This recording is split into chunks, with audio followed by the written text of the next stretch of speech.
Eh, bueno, quiero primero que todo darle las gracias a todo el comité organizador del Congreso por haberme invitado, y a ustedes los admiro por la resistencia de ser sábado y casi la 1 de la tarde y esperar a que yo le dé esta última presentación.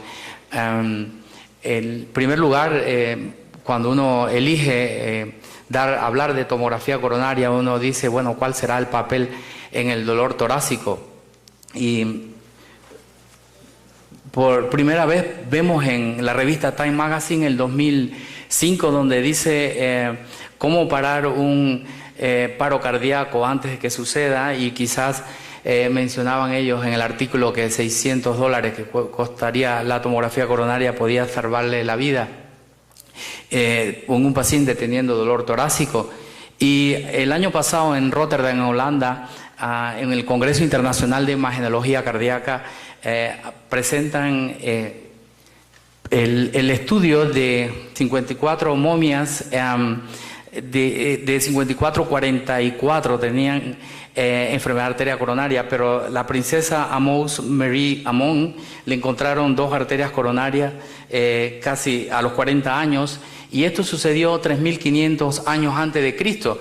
Entonces no quita el mito de que la aterosclerosis es una enfermedad de la edad moderna y que es del hemisferio occidental.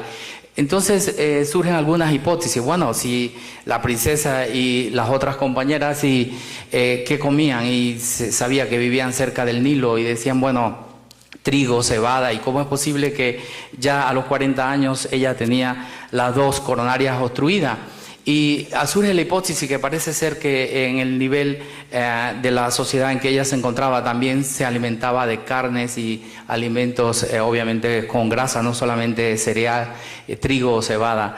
Y esto es lo que dicta la pauta de cómo a través de un estudio que haciendo una tomografía podemos detectar realmente lo que el doctor Efraín Gómez hablaba en el inicio de la mañana de lo que es la placa vulnerable.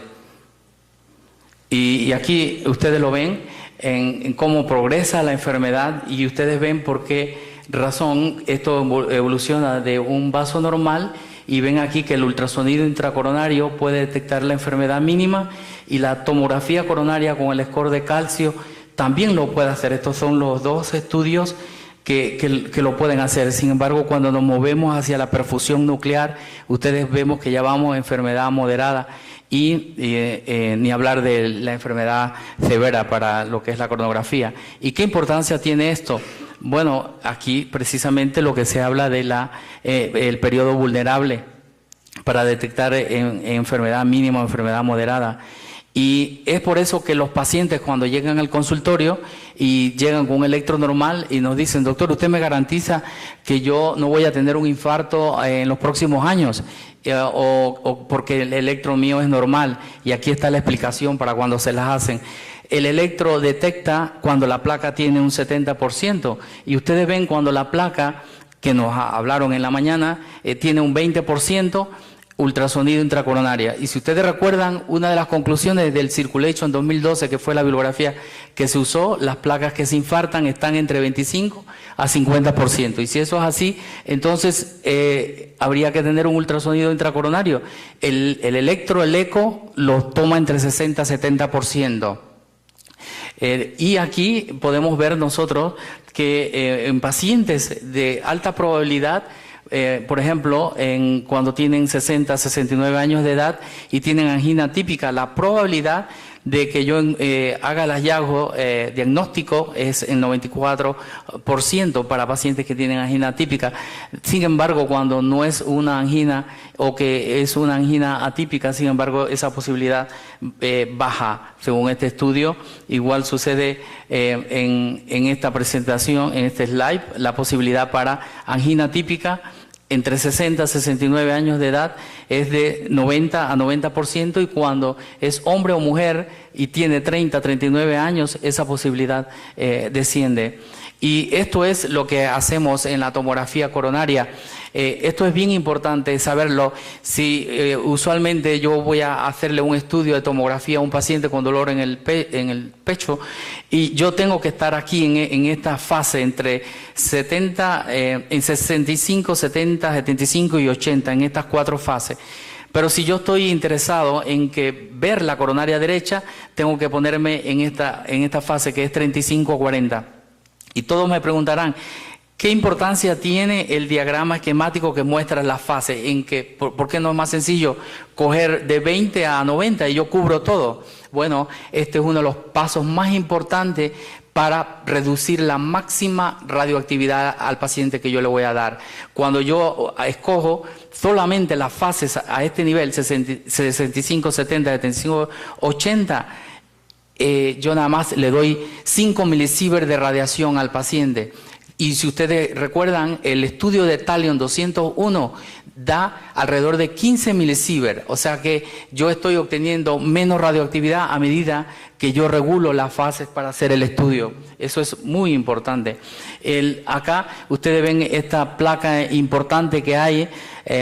Todos vemos que esta es la coronaria izquierda, aquí está el tronco, acá está saliendo la circunfleja y miren prácticamente el peñasco de calcio que tiene esto aquí, y obviamente está ubicado en la salida en la descendente anterior desde su segmento prácticamente proximal, involucrando los ramos diagonales también. Y este es una relación que se hace y que aparece en el JAK de un paciente normal. Este paciente tenía 47 años de edad. Acá el siguiente paciente, arriba de 50 años, que tiene una placa y ustedes ven aquí apenas el calcio que hay. Sin embargo, y él tenía un disconfort torácico, una molestia torácica crescendo, y este paciente de 60 años que tiene disnea progresiva y dolor torácico atípico y tiene una placa mixta significativa. Mixta significa que hay placa blanda y placa con calcio a este nivel. Entonces, para los que están interesados en hacer tomografía, que es muy sencillo, los pacientes usualmente se les toma un electro para saber que están en ritmo sinusal. Se utilizan, lo que uno quiere es que el paciente se ubique entre 60 a 65 latidos por minuto para que pueda tomar la imagen el tomógrafo a este nivel de 60 a 65 latidos por minuto. Y todos preguntarán, ¿cómo se logra eso? Lo que más utilizamos nosotros en el centro es metoprolol 5 miligramos si el paciente está en una frecuencia de arriba de 70, 75, 80. Y podemos ir a una dosis máxima 40 miligramos. Si pasamos 40 miligramos, utilizamos diltiazem intravenoso, pero en este medicamento hay que tener cuidado con la presión arterial. Y le damos 2 nitroglicerinas sublingual al paciente. Una estrategia es que se le da 10 cc de salina y se diluye mucho más rápido, casi en 1 o 2 minutos, la nitroglicerina. Estas son las recomendaciones que tenemos que hacerle. Usualmente se canaliza al paciente con una aguja 18, se le hace una práctica para que el paciente tenga que tener una apnea de 10 segundos para que el tomógrafo pueda tomar las imágenes, y esto es lo más importante. El protocolo que tenemos para preparación, el que más utilizamos, es este que está aquí. Se le da 100 miligramos en el día anterior al examen y 50 miligramos justo en la mañana cuando se va a hacer el estudio. Si no conseguimos esa frecuencia, le damos metoprolol intravenoso y con eso lo logramos. Si el paciente es alérgico al yodo, existen 2 protocolos. El que más utilizamos es prednisona 40 miligramos cada 6 horas y difenhidramina 25 miligramos cada 6 horas, y cimetidina también cada 6 horas. Se le da la recomendación que el paciente debe llegar con un familiar para manejar. Y estas son las nuevas aplicaciones que hay para la tomografía.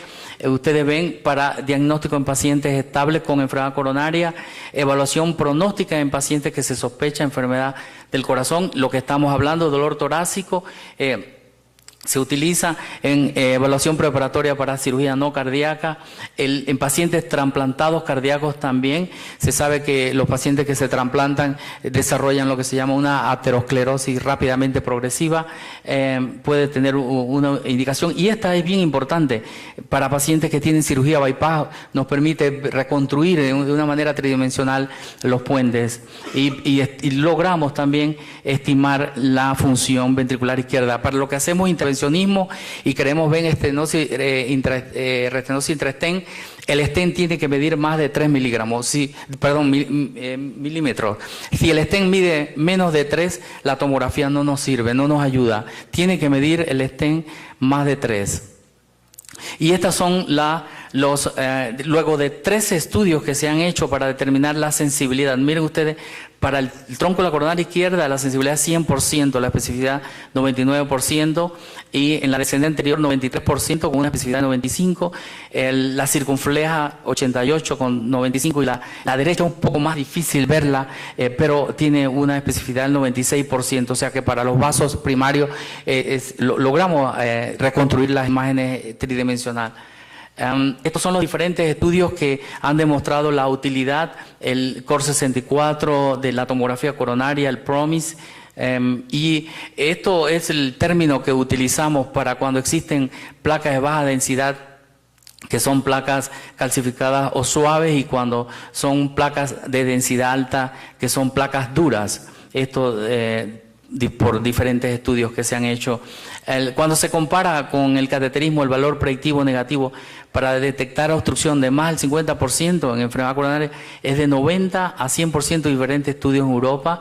El valor predictivo positivo contra el cateterismo para mayor obstrucción del 50%, ahí es más bajo, 65 o 90%. Siempre ha habido una discusión de por qué mandamos una tomografía en vez de un estudio de medicina nuclear, como un estudio de perfusión con tendencia 99. Bueno, aquí está la respuesta.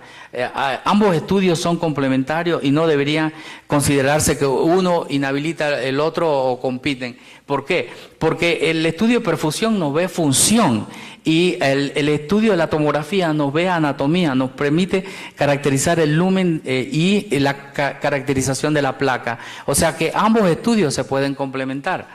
Y ustedes ven aquí en esto utilizando tomógrafos de 16 y 14 y 64 cortes. 64 cortes significa que una vez que gira el tubo en 360 grados, toma 64 imágenes simultáneamente, y por eso esto ha ido avanzando, y hay ya en Johns Hopkins hay hasta de 256 cortes que toman la imagen en un solo latido cardíaco. Este es el valor, la especificidad en diferentes autores con diferentes genes, pero aquí lo más importante es ver que todo está por arriba del 95%, y como hemos hablado en estas conferencias, lo que uno quiere con un estudio es ver esto. El valor predictivo negativo significa que de cada 100 pacientes, si me sale negativo el estudio, yo los envío a casa y me puede regresar. Si yo tengo 99, 1, si tengo 96, me pueden regresar con la enfermedad, y ustedes ven que prácticamente van arriba del 98, 99%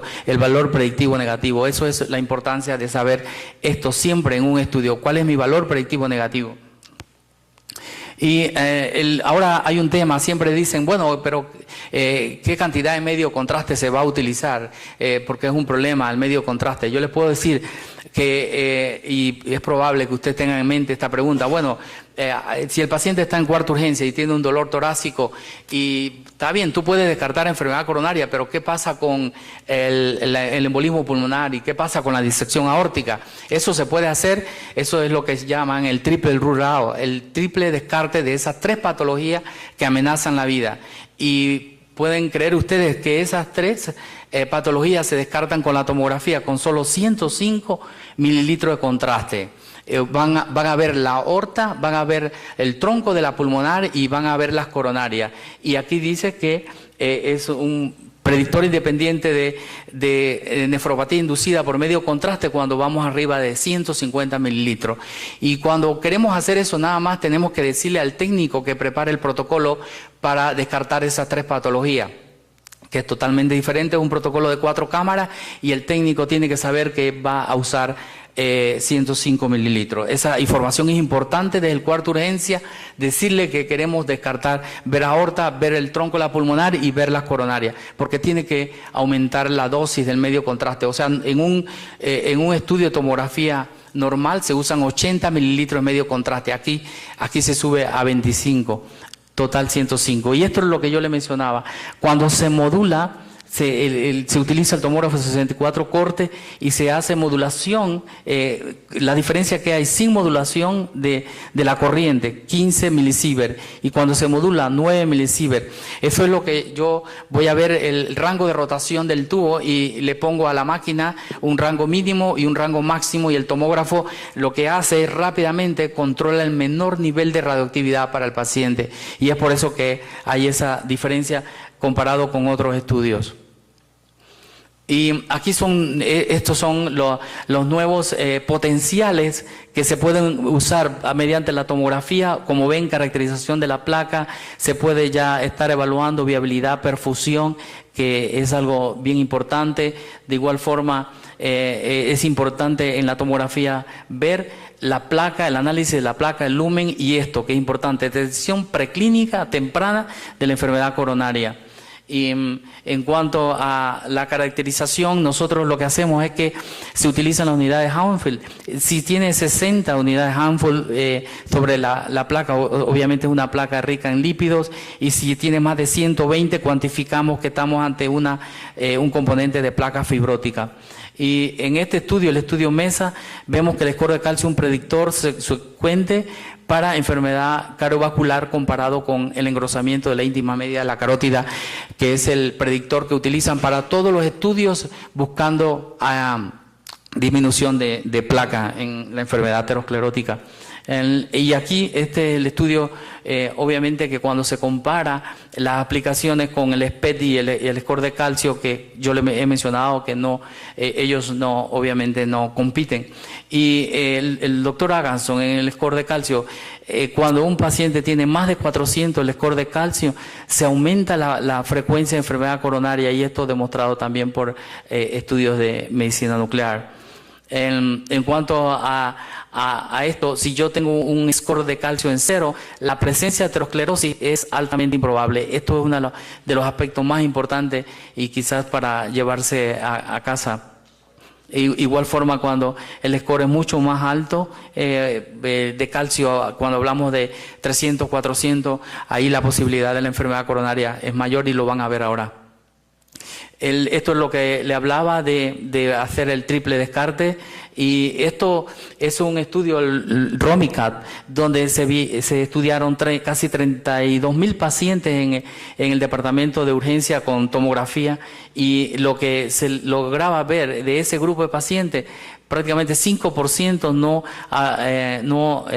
ellos no habían tenido cambio en el manejo del que se había programado, 21% se habían agregado otros estudios adicionales, y este es un estudio en el cual se utiliza la tomografía para ver resultados en cuarta urgencia. 263 pacientes, 131 se presentaron con un score de calcio. Un paciente solo con calcio 0 hizo dolor torácico después del seguimiento, y el valor predictivo negativo 99% a largo, en un seguimiento de 30 días, 5 años, y no hubo eventos cardíacos, o sea que es alto.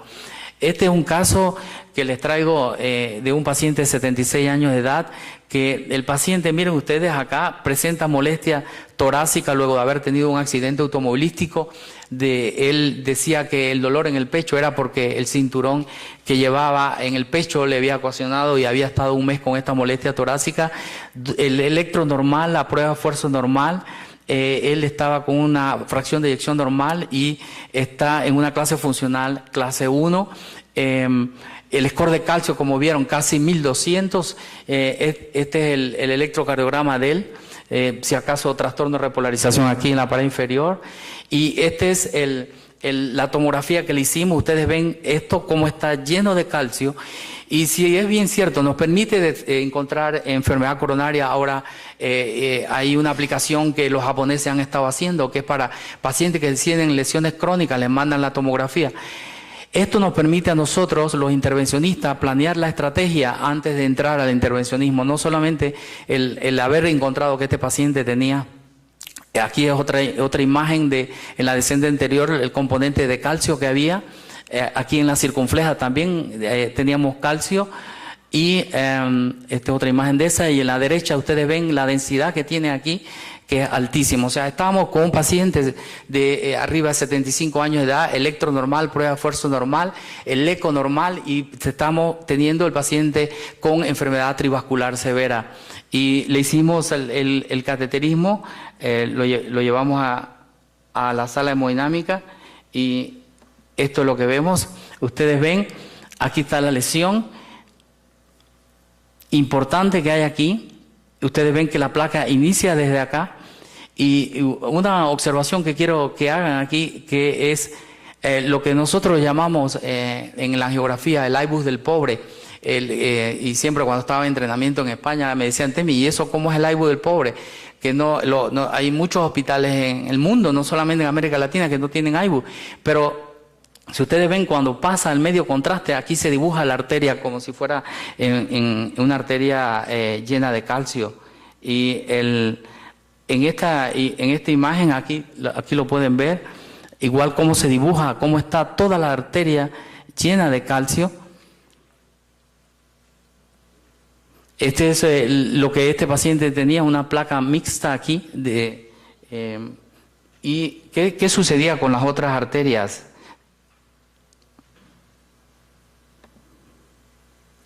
Ustedes ven lo que vimos en la tomografía, tenía lesión de la circunfleja acá. Aquí lo que se hizo fue que se hizo la angioplastía más el stent a la circunfleja.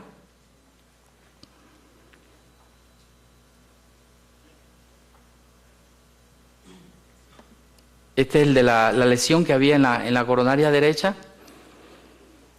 que habíamos visto también el calcio allí. Esta era la lesión severa y luego del stent. He traído este caso porque cualquiera puede decir, bueno, ¿por qué se hizo la revascularización? El paciente rechazaba la cirugía, no quiso ser operado. Pero la enseñanza de este caso es que, número uno, el paciente de 76 años de edad con el dolor torácico atípico, todos los estudios, electro, eco, prueba de esfuerzo negativo, y fue la tomografía que nos dio el caso. Esa es la primera enseñanza para llevarnos a casa. Y la segunda, podemos ver este caso así en la imagen que le mostré, donde habíamos puesto el stent en la DA. Fue el caso más difícil en lo que yo llevo haciendo intervencionismo. El stent no me permitió avanzar luego del segmento proximal de lo que ustedes veían de calcio, pero como conocíamos la tomografía, usamos balones de no compliante y pudimos tratar la lesión que estaba distalmente. Esa es la enseñanza. Y para ir finalizando ya, ustedes ven que de acuerdo al score de calcio en la curva, por ejemplo, ustedes ven cuando hay un score de calcio elevado, miren los eventos libres de enfermedad, y cuando hay 3 vasos. Sin embargo, cuando está normal, ¿a dónde están los eventos libres de enfermedad? Prácticamente por debajo de 2, y acá 20%. Es altísimo. Este es un estudio publicado en JACC en el 2008. Esto es lo que yo le hablaba de las unidades Hanfield. Cuando tienen placa blanda, que es esta, 20 unidades Hanfield. Cuando es placa fibrosa está entre 50 a 80, cuando es 50 a 100, que es mixta como la que teníamos en la descendente anterior, y una placa calcificada que la ven acá más de 150, como vemos aquí. Acá igual de la descendente anterior. Y ya para terminar, de acuerdo al score de Framingham, miren ustedes, un paciente que tiene un riesgo del 20%, y cuando tiene un score de calcio, tiene un Framingham de 20, el score de calcio más de 600, casi 50% es la probabilidad de tener enfermedad coronaria. Esto es altísimo, obviamente, y cuando el paciente tiene una 0 de calcio, el riesgo relativo es 1, pero cuando tiene más de 400, solamente 400, normal es menos de 100. O sea, uno quisiera tener 0 calcio, pero cuando tiene menos de 100 es tolerable. Algunos pueden decir, bueno, ¿y qué sucede cuando tiene más de 400? Miren ustedes, en placa aterosclerótica extensa, hay altas probabilidades de más de una arteria ocluida, ya uno rápidamente sabe esto. Y 25% el riesgo relativo, con solamente 400 scores de calcio. O sea, esto se puede hacer en 20 minutos del cuarto de urgencia al tomógrafo. Se estima el score de calcio. Si es un paciente que tiene 1000, 2000, 3000 de score de calcio, ese paciente con molestia típica o típica de dolor torácico tiene que ir a un cateterismo, como ustedes vieron este paciente. Y aquí solamente para demostrar esto, la doctora Renu Virmani, que es patóloga, ya demostró esta gráfica, que es la que más sabe de aterosclerosis en el corazón. Ustedes ven, nada más quiero que vean en el hombre, aquí aparece el score de calcio más de 400 y se comienza a formar de los 25 a 39 años. La doctora Renu Virmani lo demostró en Texas haciéndole autopsia a los jóvenes que fallecían por accidente automovilístico y encontró entre los 12 y 18 años placa de aterosclerosis, y aquí está demostrado en esto para el hombre arriba de 35 años y en la mujer arriba de 40 años. Y si ustedes ven, cuando la mujer tiene más de 70 años, ¿a dónde va el riesgo? 20%. Obviamente porque la mujer después de los 53 años pierde el efecto protector del estrógeno.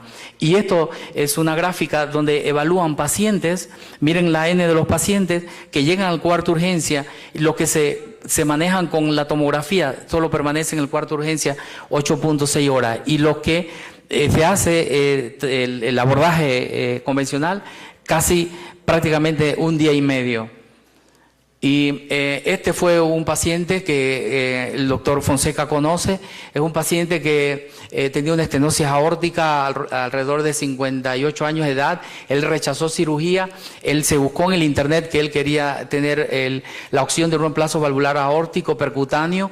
Para ese tiempo, eso fue el 25 de septiembre de 2008, se le puso en el hospital donde el doctor Fonseca trabaja. Es uno de los pacientes más jóvenes en el mundo, con la válvula ya hoy lleva 4 años de una válvula core valve, y este paciente, él tiene ahora 62 años de edad.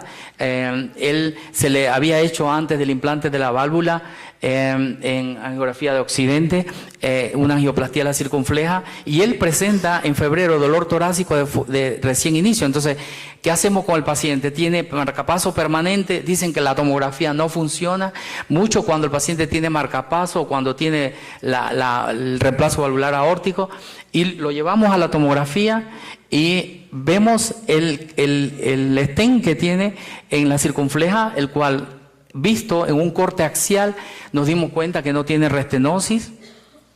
Y queríamos ver la derecha, y aquí está la derecha muy linda, y aquí está la válvula también trabajando muy bien. Se resolvió el problema. Él sigue dando clase en la universidad. Y quiero terminar esta plática diciéndoles que la angiotomografía en la evaluación del dolor torácico para pacientes de riesgo intermedio está indicada. Es posible descartar patologías como el infarto, como hablamos, el embolismo pulmonar, la disección aórtica mediante un protocolo con poco medio contraste, y la tomografía coronaria se complementa con los estudios de medicina nuclear, no compite, y los pacientes posterior a cirugía de bypass se pueden beneficiar también. Muchas gracias por su atención. Doctor Temístocles, muchas gracias por su presentación. De pronto hacer énfasis en ese paciente de urgencias. La tomografía actualmente es uno de los métodos diagnósticos no invasivos que tenemos para rápidamente descartar esos cuadros de síndrome coronario agudo o de patologías potencialmente letales. Como usted ya lo mencionó, sale más barato inclusive hacerle un TAC a un paciente multicorte que llega con diagnóstico de dolor torácico de probabilidad intermedia.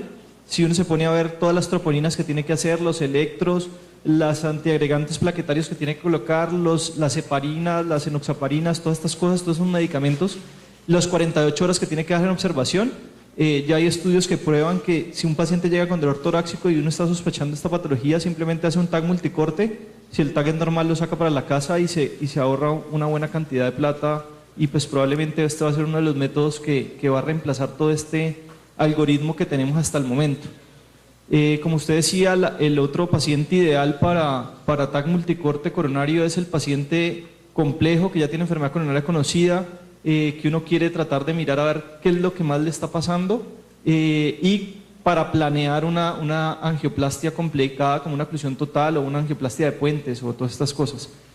La pregunta es, ese paciente ambulatorio que le llega a usted por dolor torácico a su consultorio, ¿qué paciente va qué paciente va mejor para multicorte o qué paciente va mejor para perfusión o ecoestrés? ¿Cómo usted divide esos pacientes? ¿Cómo los estudia? ¿O los estudia con las dos cosas? Y no, pues, ¿cuál es la respuesta a esto? Sí, es una pregunta muy buena. Como yo le puse en un par de diapositivas, ambos estudios se complementan hoy día. Lo cierto es que si es un paciente que llega caminando de 50 años, ya de antemano sabemos, si es masculino, lleva 2 factores de riesgo. El ser hombre, tener más de 40 años ya nos pone en 2 factores de riesgo. Si tiene estrés, es hipertenso, van 4 factores de riesgo, y ustedes vieron el score de Framingham. Entonces, es un paciente que obviamente llega caminando, puede hacerse un estudio de prueba de esfuerzo convencional y proseguir, si deja duda la prueba de esfuerzo, a ir al estudio de perfusión miocárdica. Pero también está la opción de que si yo, por ejemplo, le mando una tomografía coronaria, puedo ver la función global del corazón, voy a ver el score de calcio y me ayuda en una reconstrucción tridimensional, como ustedes vieron, que yo vea toda la anatomía coronaria. O sea, esa sería la ventaja. Veo 3 cosas. Número 1, ¿de qué me ayuda el score de calcio? Si el paciente, 50 años, masculino, asintomático, caminando, con 4 factores de riesgo, el score de calcio me dice 1500, 2000, 3000, 4000, el paciente tiene que ir a un cateterismo como fue este que yo les presenté. Sin embargo, si el score de calcio es menos de 100, ustedes vieron la probabilidad de desarrollar enfermedad coronaria es baja. Sin embargo, yo pienso que para el que sigue por la otra vía, de que si lo lleva a un estudio de medicina nuclear, es de ayuda también, pero siempre le digo a los pacientes, esto es importante, y por eso la pregunta del doctor Fonseca es muy buena, porque ya no ha sucedido y a él le tiene que haber sucedido. Un paciente va a una prueba de esfuerzo con medicina nuclear, tecnesio 99, se la reportan normal. Un paciente que llega así caminando y resulta que hay una cosa que se llama isquemia balanceada, donde el paciente tiene las 3 lesiones, las 3 arterias ocluidas, coronaria derecha, descendente anterior, circunfleja, pero ha hecho circulación colateral, el estudio sale normal. Y siempre le digo a los médicos de medicina nuclear que si es un paciente como este que estamos hablando ahorita, debe por lo menos dejar la posibilidad de que escribirlo abajo en el informe, que una posibilidad de este paciente que tenga una circulación balanceada, una isquemia balanceada, y razón por la cual no va a demostrar isquemia reversible. Ya nos ha tocado hacerlo y después con un estudio de medicina nuclear normal, y terminamos entonces con el paciente en la sala hemodinámica con las 3 arterias ocluidas, porque resulta ser que era isquemia balanceada. O sea que no es así que uno manda el estudio de medicina nuclear y uno dice, bueno, hay un estudio que sale en el JAC que me dice que si yo tengo el estudio de perfusión miocárdica normal con tecnesio 99, mi posibilidad que me dé un infarto el siguiente año es 0.7%. Así lo dicen cuando los que están en medicina nuclear lo expresan. 0.7% es mi posibilidad que yo desarrolle un infarto al siguiente año luego de tener un estudio de perfusión miocárdica. Pero también lo otro, recordar la isquemia balanceada. Si yo sigo sospechando que el paciente tiene enfermedad aterosclerótica, yo no debo parar allí. Muy buena tu pregunta. ¿Cómo parar un paro cardíaco antes de que suceda? Y quizás mencionaban ellos en el artículo que $600 que costaría la tomografía coronaria podía salvarle la vida. Con un paciente teniendo dolor torácico. Y el año pasado en Rotterdam, en Holanda, en el Congreso Internacional de Imagenología Cardíaca, presentan el estudio de 54 momias de 54 a 44 tenían enfermedad de arteria coronaria, pero la princesa Amos Marie Amon le encontraron 2 arterias coronarias casi a los 40 años, y esto sucedió 3.500 años antes de Cristo. Entonces no quita el mito de que la aterosclerosis es una enfermedad de la edad moderna y que es del hemisferio occidental. Entonces surgen algunas hipótesis. Bueno, si la princesa y las otras compañeras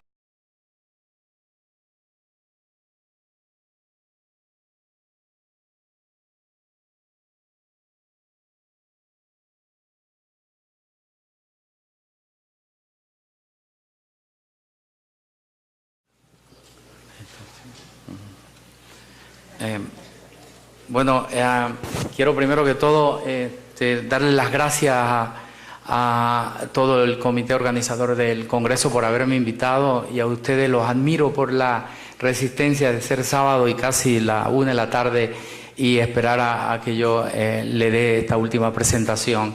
En primer lugar, cuando uno elige hablar de tomografía coronaria, uno dice, bueno, ¿cuál será el papel en el dolor torácico? Y por primera vez vemos en la revista Time Magazine el 2005, donde dice del Circulation 2012, que fue la bibliografía que se usó, las placas que se infartan están entre 25 a 50%. Y si eso es así, entonces habría que tener un ultrasonido intracoronario. El eco lo toma entre 60 a 70%. Y aquí podemos ver nosotros que en pacientes de alta probabilidad, por ejemplo, cuando tienen 60, 69 años de edad y tienen angina típica, la probabilidad de que yo haga el hallazgo diagnóstico es el 94% para pacientes que tienen angina típica. Sin embargo, cuando no es una angina o que es una angina atípica, sin embargo, esa posibilidad baja, según este estudio. Igual sucede en esta presentación, en este slide, la posibilidad para angina típica entre 60 y 69 años de edad es de 90 a 90%, y cuando es hombre, y la tomografía coronaria con el score de calcio también lo puede hacer. Estos son los 2 estudios que lo pueden hacer. Sin embargo, cuando nos movemos hacia la perfusión nuclear, ustedes vemos que ya vamos a enfermedad moderada y ni hablar de la enfermedad severa para lo que es la coronografía. ¿Y qué importancia tiene esto? Bueno, aquí precisamente lo que se habla de el periodo vulnerable para detectar enfermedad mínima o enfermedad moderada. Y es por eso que los pacientes, cuando llegan al consultorio y llegan con un electro normal y nos dicen, doctor, ¿usted me garantiza que yo no voy a tener un infarto en los próximos años? O porque el electro mío es normal. Y aquí está la explicación para cuando se las hacen. El electro detecta cuando la placa tiene un 70%, y ustedes ven cuando la placa, que nos hablaron en la mañana, tiene un 20%, ultrasonido intracoronaria. Y si ustedes recuerdan, una de las conclusiones era así, que comían, y se sabía que vivían cerca del Nilo, y decían, bueno, trigo, cebada, y cómo es posible que ya a los 40 años ella tenía las 2 coronarias obstruidas. Y surge la hipótesis que parece ser que en el nivel de la sociedad en que ella se encontraba también se alimentaba de carnes y alimentos obviamente con grasa, no solamente cereal, trigo o cebada. Y esto es lo que dicta la pauta de cómo, a través de un estudio, que haciendo una tomografía podemos detectar realmente lo que el doctor Efraín Gómez hablaba en el inicio de la mañana, de lo que es la placa vulnerable. Y aquí ustedes lo ven en cómo progresa la enfermedad, y ustedes ven por qué razón esto evoluciona de un vaso normal, y ven aquí que el ultrasonido intracoronario puede detectar la enfermedad mínima.